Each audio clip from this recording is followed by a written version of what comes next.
ada kesetiaan. 2, ada lebih baik berpikir pada hal yang lainnya. Jadi seperti ada hambatan ya. Ada simbol bulan, sebuah impian, sebuah ketakutan juga bisa diartikan seperti itu. Ini air keruh. Tidak seperti yang diharapkan ya. Jadi hasilnya seperti itu. Ini jalan bercabang 2. Seperti ini hasil kartu yang keluar. Ini simbol anjing, merupakan simbol dari kegigihan Teddy untuk mengurusi harta gono gininya, harta peninggalan Teh Lina disimbolkan oleh anjing. Jadi Teddy ini akan berusaha semaksimal mungkin untuk mengurusi hal itu ya. Namun di sini ada simbol wanita dengan burung bangau. Akan tetapi disarankan untuk Teddy ini lebih baik jangan terlalu berpikir ke arah situ ya. Diartikan simbol dari bunga, maksudnya simbol wanita dan burung bangau seperti itu. Jangan terlalu berambisi akan hal itu. Kalaupun mungkin ada haknya untuk Dedek Bintang, namun lebih baik jangan terlalu bagaimana gitu ya untuk memperjuangkan hal itu. Kemudian di sini ada simbol bulan di tengah malam yang artinya keinginan, impian seperti itu ya, impian Teddy untuk mendapatkan sesuatu dari hasil, maksudnya dari harta gono gini. Kemudian di sini ada air keruh. Jadi untuk mengurus gono gini nanti akan ada semacam benang ruwet yang harus dihadapi ya, karena yang namanya perseteruan pasti ada sesuatu saling mengajukan bukti-bukti ya. Jadi itu diibaratkan benang ruwet. Jadi Teddy ini untuk mengurus apa yang dia harapkan tentang harta gono gini, Teh Lina akan menghadapi sebuah kendala yang dilambangkan benang ruwet ini. Kemudian di sini ada jalan bercabang 2, artinya kebimbangan, keraguan ya. Tapi keraguan itu juga harus diselesaikan. Yang namanya masalah harus diselesaikan. Selamat bergabung di channel saya dan jangan lupa untuk selalu subscribe, diklik tanda lonceng, di like, di komentar, serta diberi masukan saya untuk memprediksi siapa ke depannya. Berita yang sedang viral yaitu tentang Rizky Febian yang sudah melaporkan Teddy Mardiana pada pihak yang berwajib dalam kasus penggelapan aset. Nah, untuk lebih jelasnya kalian pastikan melihat tayangan video saya di depannya.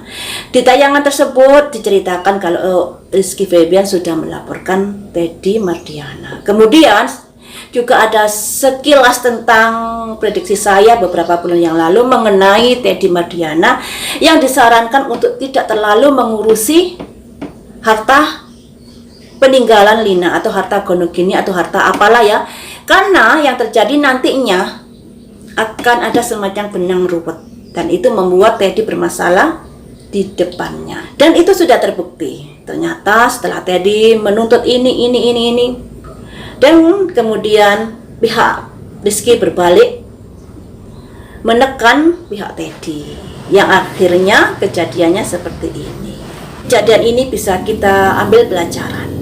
Kalau kita melakukan sesuatu, misalnya ada masalah dengan seseorang, kita harus melihat kekuatan seseorang itu seperti apa. Jangan hanya berpikir keuntungan tanpa melihat risiko yang harus dihadapi. Nah, seharusnya Teddy ini juga berpikir ke arah itu. Dia harus melihat sosok Rizky Febian dan adik-adiknya ini seperti apa background keluarganya. Dan dia juga harus menyadari dia menikah dengan Lina hanya berapa bulan atau mungkin 1 tahun saja. Tentunya harta yang dihasilkan dari pernikahan 1 tahun itu tidak akan bisa banyak, apalagi Teddy selama menikah juga pekerjaannya masih belum bisa dikatakan mendulang kesuksesan. Jadi harus bisa menyadari kalaupun si Teddy ini menuntut sesuatu, cobalah dilakukan dengan baik-baik. Jangan pakai sewa pengacara dan lain sebagainya ya. Karena hal itu akan membuat geram pihak sebelah. Andai kata si Teddy ini mungkin dilakukan secara kekeluargaan, ya bagaimana lagi di sini ada adik Dedek Bintang yang belum punya rumah dan lain sebagainya. Mungkin pihak dari Rizky Febian akan terketuk hatinya untuk berbelas kasih. Akan tetapi karena si Teddy sudah menggandeng pengacara dan lain sebagainya, ya otomatis pihak dari keluarga Rizky Febian jadinya ya agak ada keselnya, ya keselnya. Ya begitulah, orang itu harus bisa introspeksi diri sebelum menuntut sesuatu. Harus tahu apa yang sudah diberikan, kontribusi apa yang sudah diberikan. Kalau kontribusinya masih sedikit atau tidak ada, yang seharusnya dilakukan adalah menciptakan agar pihak sebelah ini mempunyai perasaan kasihan, perasaan belas kasih seperti itu. Bukan menuntut harus begini, harus begini, harus begini. Itu ya salah langkah jadinya. Jadi prediksi saya yang kemarin-kemarin itu menjadi kenyataan dalam kondisi saat ini. Ini saya kocok untuk kondisinya Teddy saat ini seperti apa. Ada simbol laki-laki dalam perjalanan membawa bekal. Di atasnya ada matahari, di bawahnya ada bulan. Yang artinya dia berharap ada kesuksesan ke depannya, ada keberkahan ke depannya. Tapi di belakangnya, tapi di depannya juga ada sebuah kejadian yang tentu tidak diketahui. Ternyata kejadiannya seperti ini. Ini simbol dari Teddy Ardiansah. Waktu itu, waktu menuntut minta begini, minta begitu, dia nggak berpikir sampai sedalam-dalamnya. Dikarenakan mungkin yang dilihat adalah simbol matahari, simbol keberuntungan, kedepannya seperti apa. Tapi dia nggak menyadari kalau sebenarnya kedepannya itu ada banyak masalah-masalah yang akan dihadapi jika dia menuntut harta benda ini. Ya, simbolnya seperti itu. Kemudian, ini ada semacam peperangan. Jadi genderang peperangan sekarang ini sudah ditabuh oleh pihak Rizky Febian. Kalau kemarin-kemarin ini terus berusaha dilakukan secara damai, secara kekeluargaan, sekalipun kedua belah pihak sudah menggandeng pengacara, tapi sekarang ini peperangan sudah dimulai, peperangan yang sesungguhnya, karena sudah masuk ke ranah hukum ya. Kartu yang nomor 3, ada kesedihan di sini. Ada simbol ratu dan simbol pentakel, simbol kesedihan karena dikarenakan ada simbol materi di sini. Karena perebutan harta warisan atau harta gono gini ya guys. Kemudian kartu yang keempat di sini. Ada rencana diam-diam. Rencana apa lagi ini? Apakah berdamai atau bagaimana? Kartu yang nomor 5, penderitaan. Artinya seperti ini, dalam proses pengurusan harta warisan atau harta gono gini, Teddy ini menghadapi dua kemungkinan dapat dan tidaknya ya. Namun setelah bergulir-gulir seperti saat ini, akhirnya terjadi peperangan yang sesungguhnya, peperangan melewati ranah hukum. Dan di sini ada semacam kelelahan si Teddy atau kecapean dalam menghadapi permasalahan ini. Kemudian di sini ada rencana diam-diam. Rencana diam-diam ini tentunya rencana yang sudah dilakukan Teddy dengan menggelapkan aset-aset dari peninggalan Ibu Lina, yang mana di situ juga ada harta dari Rizky Febian kalau menurut pemberitaan seperti itu. Dan pada akhirnya itu akan membuat penderitaan pada kehidupan Teddy. Ini ada simbol wanita dengan pedang-pedang yang diangkut perahu, yang artinya menjauhi masalah dengan kesakitan, dengan penderitaan yang sedang dialaminya. Jadi si Teddy ini sudah berusaha untuk menghindari permasalahan itu, namun tentunya sudah terlambat dikarenakan pihak Rizky Febian sudah melaporkan pada pihak yang berwajib. Dimana kalau menurut pemberitaan, Rizky Febian ini sudah memberikan batas waktu kepada si Teddy untuk mengembalikan aset-aset terlebih dahulu sebelum dia menuntut sesuatu. Dan di hari hanya itu si Teddy belum bisa mengembalikan aset-aset yang diminta Rizky Febian. Dan pada akhirnya setelah tenggang waktu beberapa hari baru Rizky Febian melaporkan pada pihak yang berwajib. Dan kondisi saat ini menjadi terbalik. Kalau dulu si Teddy ini menyerang dari kubu Rizky Febian, menuntut begini, sekarang menjadi kebalikannya. Pihak Rizky Febian di atas dari pihak Teddy dalam permasalahan ini ya. Selanjutnya akan saya lihat ada pesan apakah dari semesta buat si Teddy ini untuk memperingan bebannya, karena sekarang ini kan sudah dilaporkan pihak yang berwajib. Teddy ini harus melakukan seperti apa untuk memperingan permasalahannya ini. Kita ambil 5 kartu ya.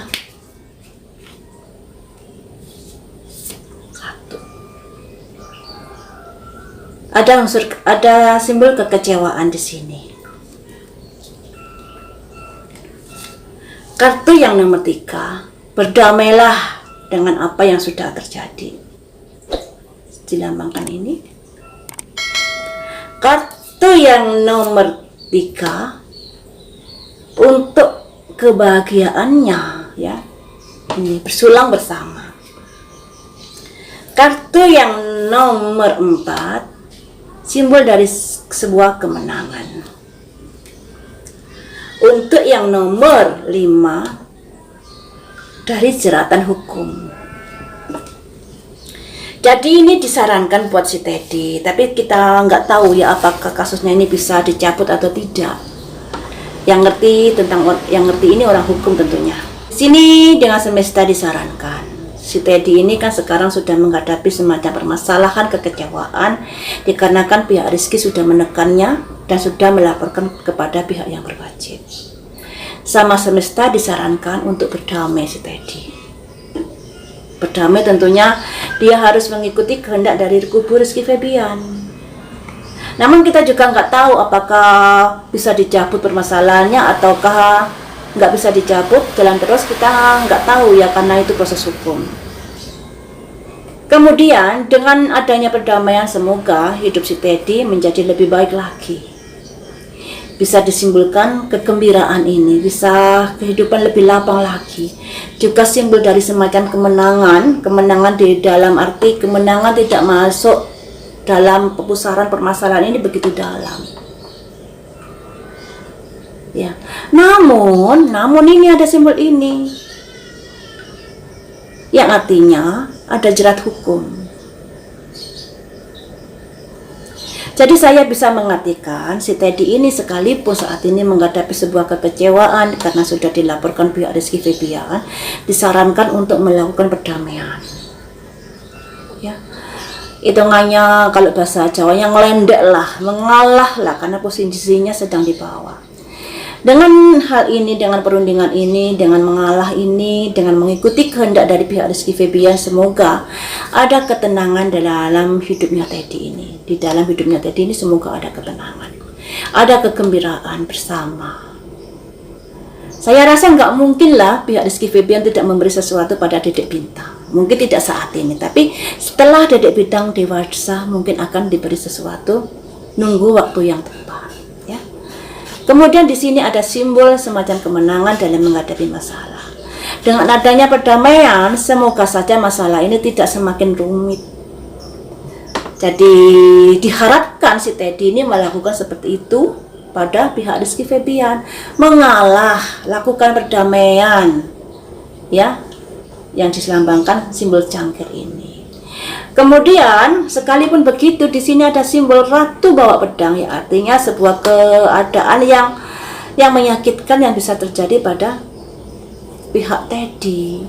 Namun gak ada salahnya untuk ini ya, untuk ada permintaan maaf, ada permintaan kerjasama, ada permintaan untuk mengalah dan lain sebagainya dan mengikuti kehendak dari kubu Rizky Febian. Karena di sini ujungnya ini loh guys, ada simbol ratu bawa pedang. Sebuah kondisi yang sangat menyakitkan. Semoga saja dengan adanya lega, maksudnya dengan adanya ini ya, perdamaian, permintaan maaf dan lain sebagainya, ini bisa diminimkan resikonya, bisa berakhir dengan baik permasalahan ini, dan semoga saja juga bisa dicabut dengan adanya ini. Semoga saja loh ya. Tapi apakah bisa dicabut atau tidak, saya kurang mengerti karena itu proses hukum. Harus mengikuti dari kubu Rizky Febian agar hal ini tidak terjadi di dalam kehidupan Teddy. Ya, Ratu bawa pedang, sebuah kejadian yang sangat menyakitkan. Sampai di sini dulu untuk Teddy Mardiana. Semoga kedepannya kehidupannya bisa baik, dan semoga saran-saran dari semesta ini diikuti, yaitu dengan berdamai dengan kubu Rizky Febian, mengikuti kehendak kubu Rizky Febian, karena publik juga banget tahu kalau si Teddy ini baru menikah 1 tahun atau beberapa bulan dengan Lina. Tentunya harta yang dihasilkan dari pernikahan itu tidaklah sebanyak harta dari peninggalan Lina dari keluarga Kang Sule, dari Kang Sule ya, harta konogini dari Kang Sule. Jadi lebih banyak hartanya Ibunda Lina, almarhum Lina, yang merupakan harta dari peninggalan atau harta konogini dari perceraiannya dengan Kang Sule daripada harta yang dihasilkan Teddy setelah menikah. Jadi itu juga publik sudah tahu lah ya. Jadi alangkah baiknya kalau kita mau menuntut itu dilihat juga kontribusi apa yang sudah kita berikan, apa yang sudah kita lakukan. Jangan menuntut tapi tidak introspeksi diri, jadinya seperti ini ya. Baiklah teman-teman, sampai di sini dulu untuk Teddy Mardiana. Semoga kedua belah pihak bisa berdamai, bisa rukun kembali, dan mencapai kesepakatan yang terbaik untuk kedua belah pihak.